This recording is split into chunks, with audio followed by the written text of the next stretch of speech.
এই মাতৃভাষীর মাধ্যমে শুরু হয়ে গেল সাঁতার প্রতিযোগিতার চূড়ান্ত পর্বে।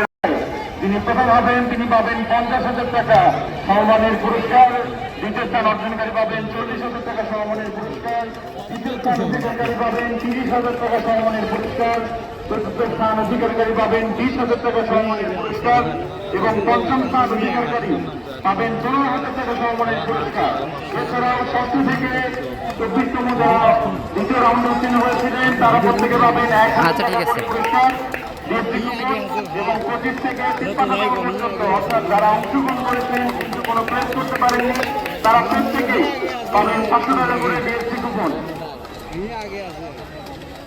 আর আমাদের অতিথিদের কাছে জানাচ্ছি আমাদের নির্বাহী পরিষদ ঘোষণা দিয়েছেন এই বছর আমরা প্রথম যে শুরু হলো আগামী আরো বড় আকারে আগামী বছর হবে এবং নারী সাঁতারুদের জন্য আলাদা সেগমেন্টে সাঁতার প্রতিযোগিতা অনুষ্ঠিত করা হবে ইনশাআল্লাহ।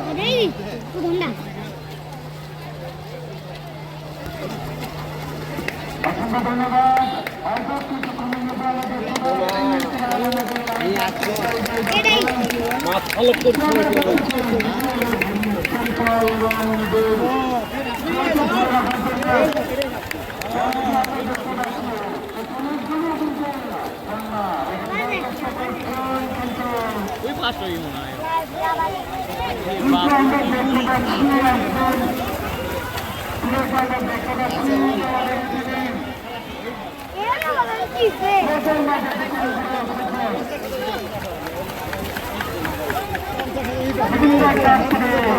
এখন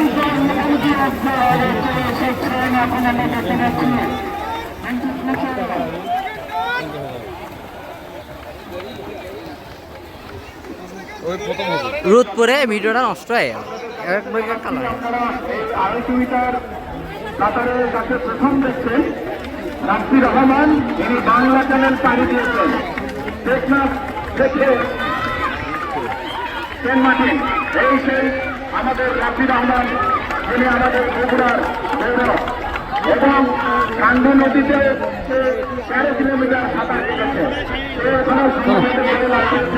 বাংলা চ্যানেলের সামনে ব্যবস্থা রাখতেছে।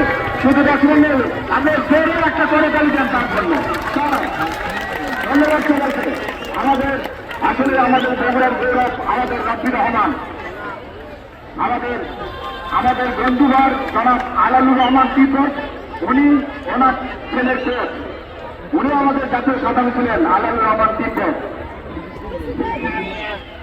সেই দর্শক আরো একবার তালি জেনেছেন সবাই সবাই ধন্যবাদ ধন্যবাদ সবাইকে।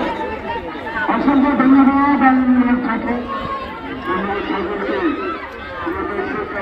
প্রথমে দেখছি আজকে যে কথা সজল বলেছেন যে সেন্ট মার্টিন থেকে শুরু করে প্রায় 32 কিলো পর্যন্ত তিনি ছাত্র ছিলেন সমুদ্রে এবং মাত্র 14 বছর বয়সে এই রাফির রহমানের সাপোর্ট কেটেছিলেন এবং বাংলা চ্যানেল পাড়ি দিয়েছিলেন এবং তিনি যখন বগুড়ে আসেন মাত্র 14 বছর বয়সে তার সারা শরীরে কিন্তু মাছের কামড়ের দাগ ছিল। এই সমুদ্রে বিভিন্ন ধরনের হামলা থেকে শুরু করে থেকে শুরু করে অনেক লড়াই করে তাকে কিন্তু পুরস্কার অর্জন করতে হয়েছিল।